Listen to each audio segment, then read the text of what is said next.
நானும் ரொம்ப ஈகரா வெயிட் பண்ணிக்கிட்டு இருக்கேன். தீபாவளினாவே நம்ம ஞாபகத்துக்கு வர்றது ட்ரெஸ், பட்டாசு, அதுக்கப்புறம் ஸ்வீட். இந்த வருஷம் நான் தாத்தா கூட போய் ட்ரெஸ் வாங்கினேன், பட்டாசு வாங்கினேன். அப்புறம் அம்மா கூட போய் நான் எப்படி ஸ்வீட் செய்யறதுன்னு கத்துக்கிட்டேன். இது எல்லாமே எனக்கு புது அனுபவமா தெரிஞ்சுது. நான் எல்லாமே ரொம்ப ஹாப்பியா பண்ணேன். இந்த வீடியோஸ் எல்லாம் உங்களுக்கு ஷேர் பண்ணணும்னு நினைக்கிறேன். ஹாய் எவ்ரிபடி, இன்னைக்கு நவம்பர் 7. அடுத்த வீக் என்னன்னு தெரியுமா? எஸ், தீபாவளி. நான் என்ன ட்ரெஸ் எடுக்கவே இல்லை. ஸோ தாத்தா எனக்கு இன்னைக்கு தீபாவளி ட்ரெஸ் எடுக்க போறாரு. என்ன வேணுமோ தாத்தா எனக்கு வாங்கி கொடுப்பாரு. அப்படியே நாங்கள் கொஞ்சம் பைக் ரைடு போயிட்டு வருவோம். ஸோ வாங்க போலாம். வா, எவ்வளோ அழகா இருக்குல்ல பார்க்க.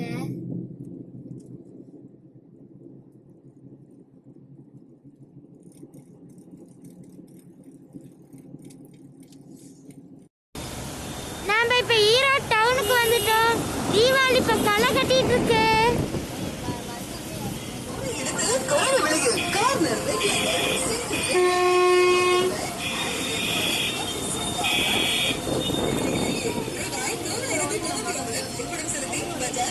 என்னோட ஃபேவரட் ஷோரூம் கைக்கு வந்தாச்சு.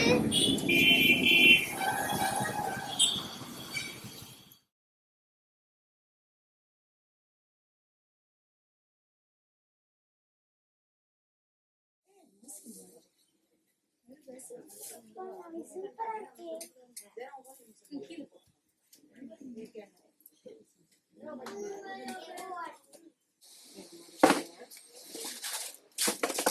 இதெல்லாம் கேட்லாக் மாடல் செலக்டிவா தான் இருக்கும்.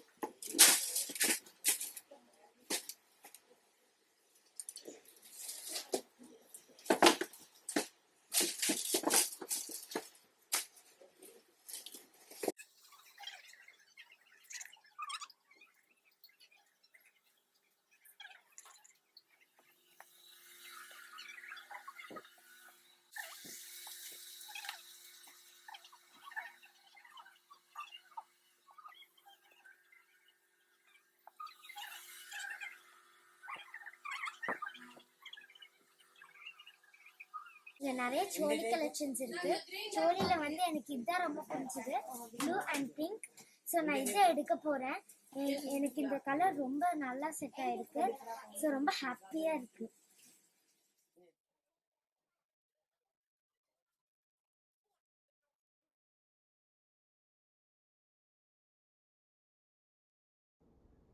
Thank you uncle. ஹாப்பி தீபாவளி.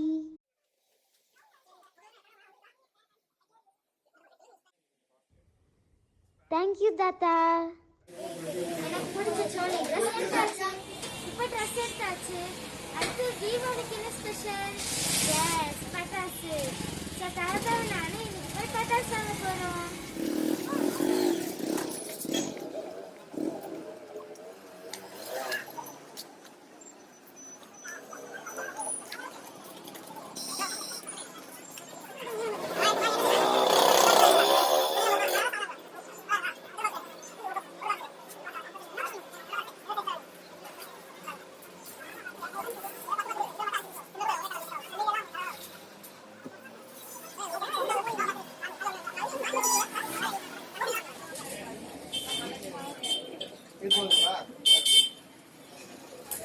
கம்பி மெத்தப்போ புஷ்கானம் மட்டும் வாங்கியிருக்கேன். ஸோ நிறைய நான் பட்டாசு எடுக்க மாட்டேன். ஸோ நான் இது 2 மட்டும்தான் வாங்கியிருக்கேன். இப்போ ஸ்வீட் கடைக்கு வந்திருக்கோம். தீபாவளிக்கு ஏதாச்சும் புதுசாக ஸ்பெஷலாக பண்ணியிருக்காங்களான்னு பார்க்கலாம்.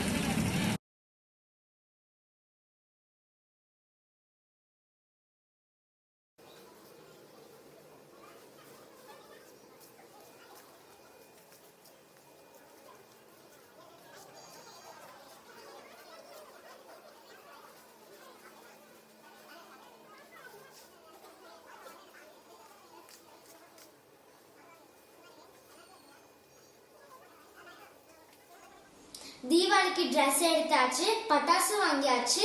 அடுத்தது மெயின் விஷயமே ஸ்வீட் தான். எங்க அம்மை சூப்பரா ஸ்வீட் செய்வாங்க. அதே லட்டு ரொம்ப டேஸ்டா இருக்கும். ரிலேட்டிவ்ஸ்க்கு சரி, நெய்பர்ஸ்க்கு சரி அவங்களுக்கு ரொம்ப ரொம்ப பிடிக்கும். ஸோ அம்மை கூட நம்ம எப்படி லட்டு செய்யறதுன்னு பார்க்க போறோம். லட்டு செய்யலாமா? செய்யலாம். அதுக்குள்ள கலந்துட்டீங்களா? எப்படி கலந்தீங்க?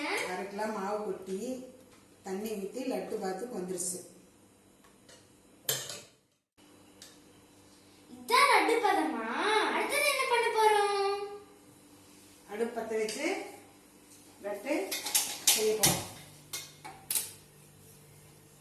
வச்சு லட்டு பூந்தி தேய்க்க போகிறோம்.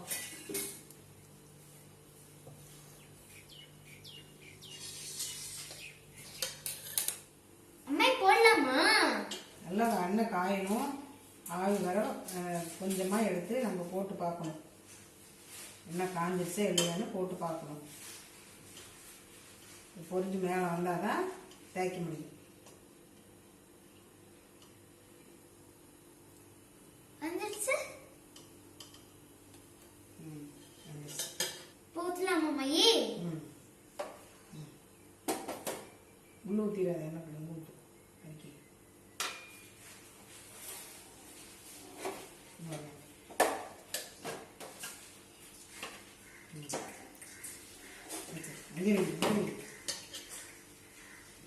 பூந்தி கட்டுக்கு தயாராகிட்டு இருக்குது.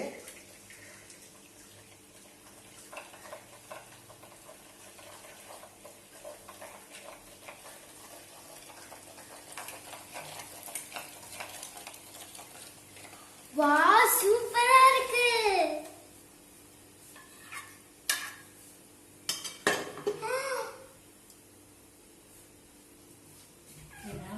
என்னங்க இப்படி நிறைய வருது?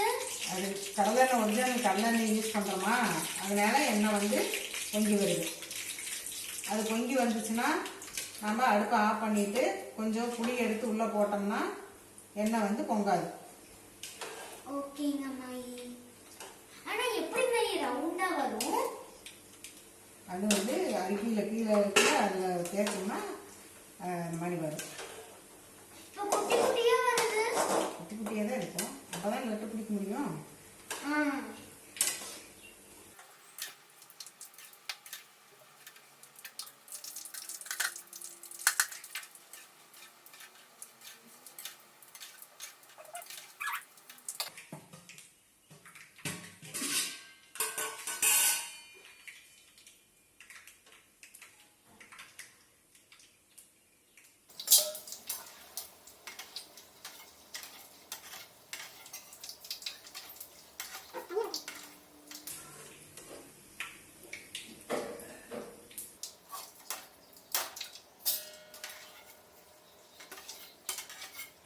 இதான் பூந்தி.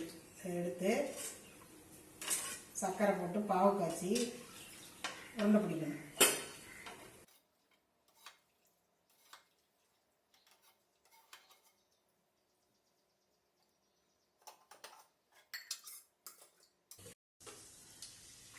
அம்மா நீங்க அழகா தைக்கிறீங்க.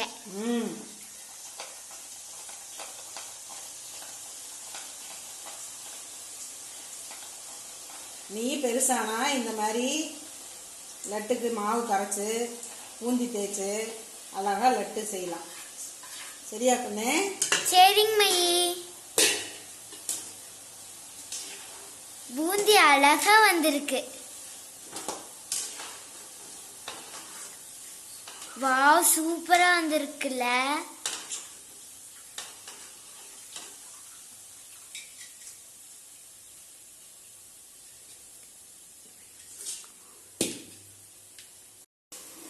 மை டக்கு டக்குன்னு செஞ்சுறீங்க. எவ்வளவு வருஷமா செஞ்சுக்கிட்டு இருக்கீங்க மையே?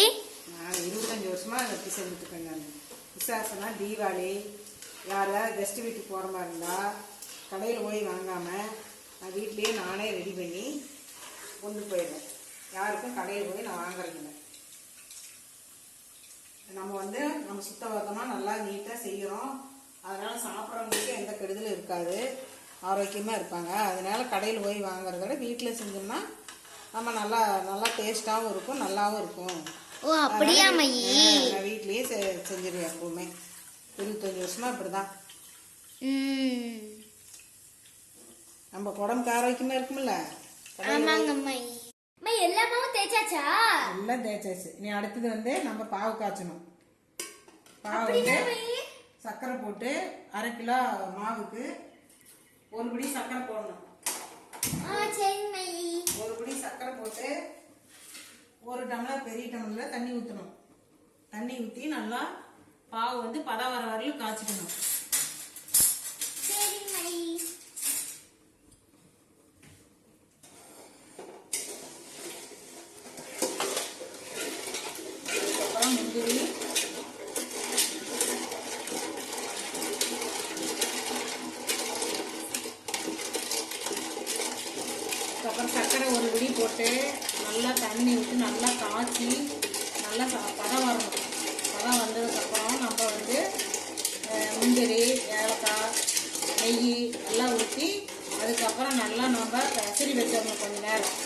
அதுக்கப்புறம் நம்ம லட்டு பிடிக்கணும்.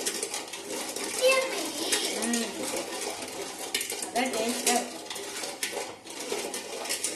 நெய்யை அளவாக ஊற்றணும். முந்திரி திராட்சை ஏலக்காய் போடலாம். ஆனால் நான் வந்து திராட்சை போட மாட்டேன், ஏலக்காய் இருக்குது, முந்திரி மட்டும்தான் போடுவேன். அதெல்லாம் நான் இந்த ரெண்டு தான் யூஸ் பண்ணுறேன், ஏலக்காய் முந்திரி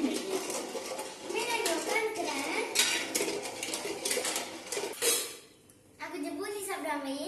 சாப்பிடு. சூப்பரா இருக்கு.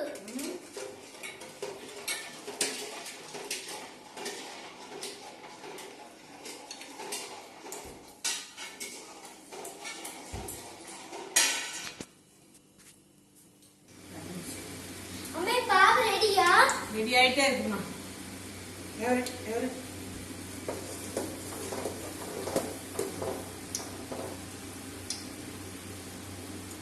எதுக்குமே டம்ளர்ல தண்ணி குடிச்சு போடுறீங்க?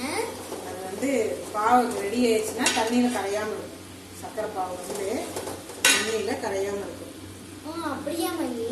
அப்போதான் மாவுல 4 நிமிஷம் இருக்கணும். அம்மே மொத்தமா எத்தனை நிமிஷம் வச்சிருக்கணும் மல்லி? 10 மினிட்ஸ் வச்சுருக்கேன்.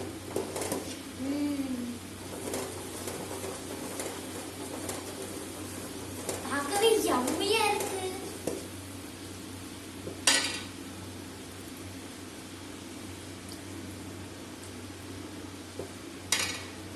வந்துருச்சு, கம்பி பேரை வந்துருச்சு.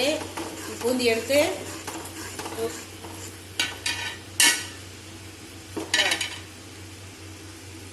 பதம் வந்துருச்சு, கம்பி பதம் வந்துருச்சு. பாவு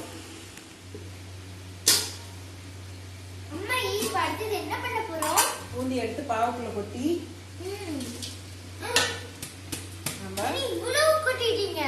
அவ்வளோ கொட்டினாதான் லட்டு பிடிக்க முடியும். கொட்டியாச்சு. அடுத்தது நெய் ஊற்ற போகிறோம்.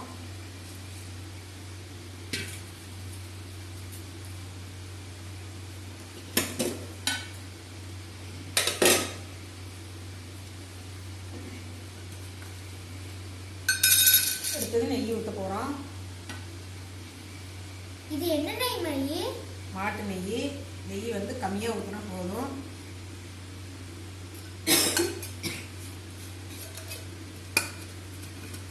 அடுத்தது முந்திரி போட போகிறோம். முந்திரி வறுத்தாச்சா? முந்திரி வறுத்தாச்சு. முந்திரி நம்ம தேவைக்கு எவ்வளோ வேணாலும் போடலாம்.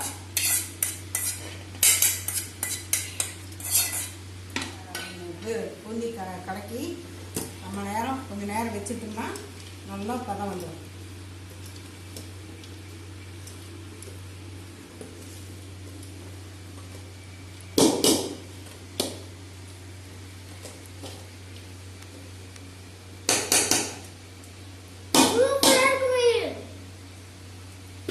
அடுத்து நம்ம என்ன பண்ணோம்னா நல்லா வேணும்னு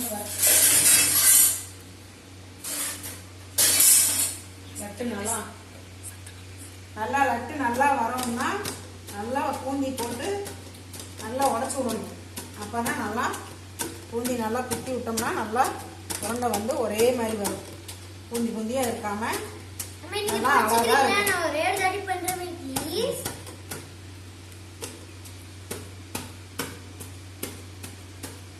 நல்லா குத்தி விட்டு கொஞ்ச நேரம் வச்சுட்டோம்னா நல்லா உருண்டை அழகாக வரும்.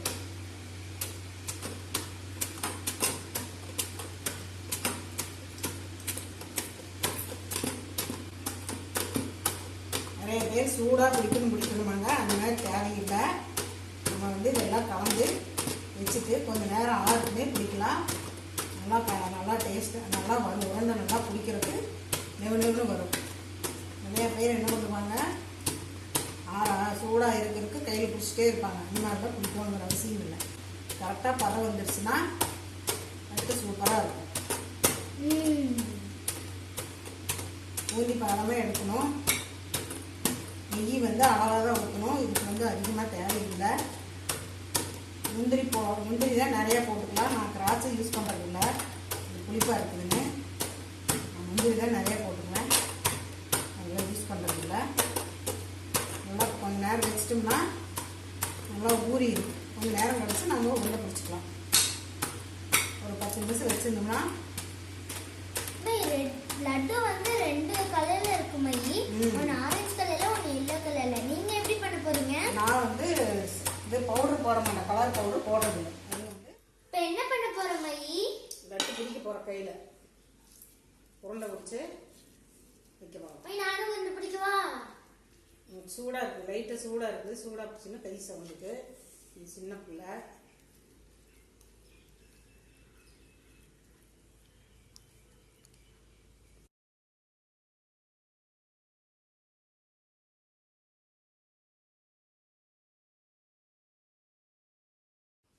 மை 1/2 கிலோ மாக்கு எவ்வளவு மை லட்டு வரும்? 50 லட்டு வருங்கண்ணே. 50 லட்டுவா? கரெக்டா பிடிச்சோம்னா 50 லட்டு வரும். அப்புறம் லட்டு வந்து விசேஷம்னா செஞ்சோம்னா அம்மாவுக்கு தான் ரொம்ப பிடிக்கும். ரூம்ல இருந்து வந்தா என்ன சாப்பிட்டுட்டு வர அப்படின்னு கேட்டோம்னா மாத்திரை சாப்பிட்டேன்னு சொல்லுவா. நான் என்னடா மாத்திரை சாப்பிட்டேன்னு சொல்லுவேன்னு யோசிப்பேன் நான். அப்புறம் பார்த்தா லட்டு தான் அம்மாவுக்கு மாத்திரை அப்படின்னு சொல்லுவாங்க அம்மா. சீக்கிரமா லட்டு வந்து சீக்கிரம் தீந்துடும் நம்ம வீட்டில். அதை யாரு சாப்பிடுவா? அம்மா மட்டும்தான் சாப்பிடுவா. நானும் தாத்தாலாம் ஏதோ ஒரு நாள் 1 2 எடுத்து சாப்பிடுவோம். அம்மாவுக்கு மட்டும் தான் ரொம்ப பிடிக்கும். அவளுக்காக தான் லட்டு செய்யறோம்.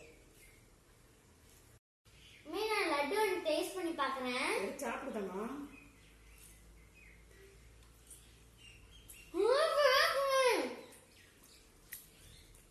தீபாவளிக்கு முன்னாடி நான் லட்டு டேஸ்ட் பண்ணிட்டேனே.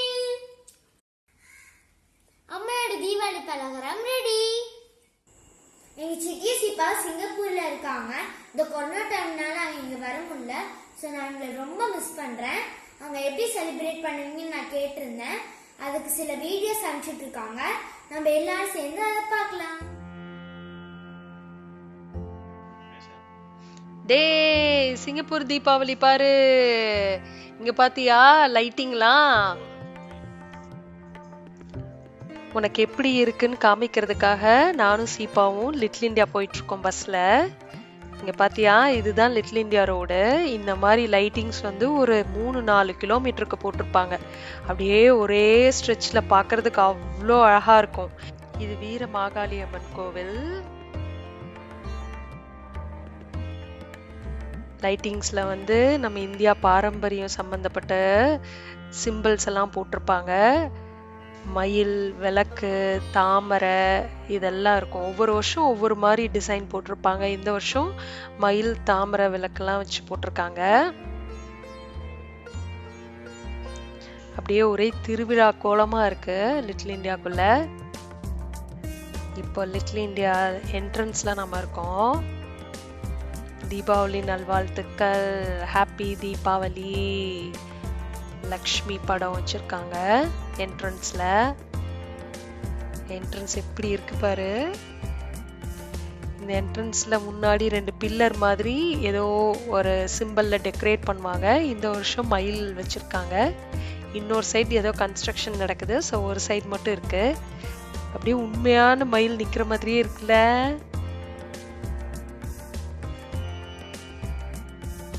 இப்போ நம்ம ரோடு கிராஸ் பண்றோம்.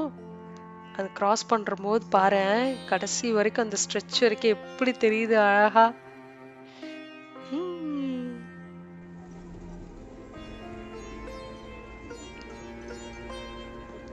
இப்ப மார்க்கெட்குள்ள நம்ம வந்தாச்சு. இங்க பாத்தியா, மார்க்கெட்ல இந்த நிலவு காலில் தொங்க விடுறது, சாமி ரூமுக்கு தொங்க விடுறது, சாமி டெக்கரேட் பண்ணுற இடத்துக்கு தொங்க விடுறதுன்னு சொல்லி நிறைய வந்து அந்த பந்தல் மாதிரி இருக்கிற டெக்கரேட்டிவ் ஐட்டம்ஸ் வந்து வச்சுருக்குறாங்க. அப்படியே அந்த ரோடு என்ட்ரன்ஸ், மார்க்கெட் என்ட்ரன்ஸ் வந்து பார்க்குறதுக்கு அப்படியே கண்கொள்ளா காட்சியாக இருக்கும், ஜொலிக்கும். இப்போ அதுக்குள்ளே வந்து நடந்து வந்துட்ருக்கோம். இது வந்து ஸ்வீட்ஸ் கடை. ஸோ சிங்கப்பூரில் வந்து ஸ்வீட்ஸ் எப்பயும் பாக்ஸில் போட்டுருவாங்க, பாக்ஸில் போட்டு பேக் பண்ணி விற்பாங்க. ஸோ அதுதான் இப்போ நம்ம பாக்ஸாக பார்க்குறோம். அச்சு முறுக்கு, லட்டு, அப்புறம் கார முறுக்கு, அரிசி முறுக்கு இதெல்லாம் இருக்குது. அப்புறம் சிங்கப்பூர் ஸ்பெஷல் ஸ்வீட்ஸ் சில இந்த பைனாப்பிள் டார்ட், மார்க்கர், அப்புறம் ஆல்மண்ட் குக்கீஸ் அந்த மாதிரி ஐட்டம்லாமும் வச்சுருக்குறாங்க.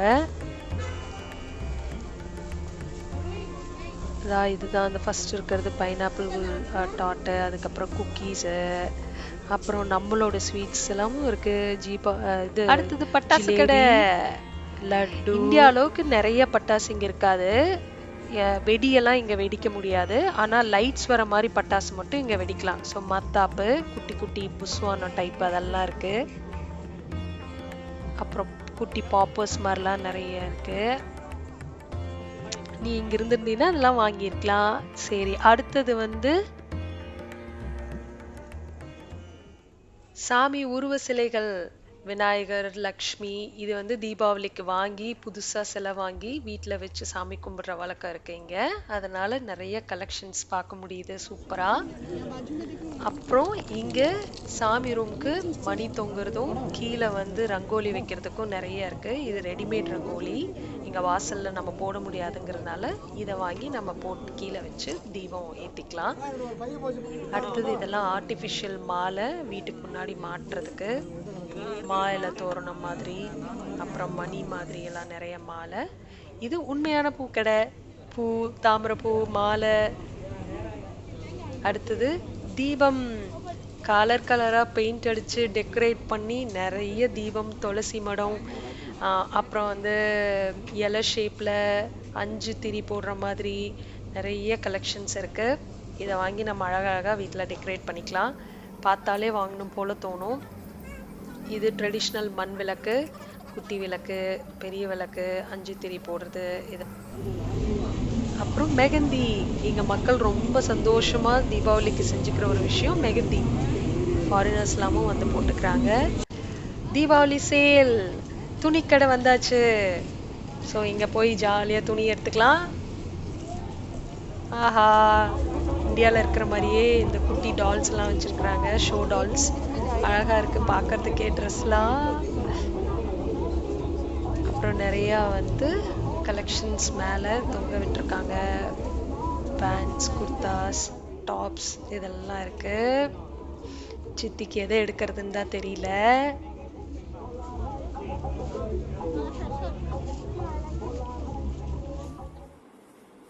வாவ், லைட்டிங்ஸ் எல்லாம் சூப்பரா இருக்கு.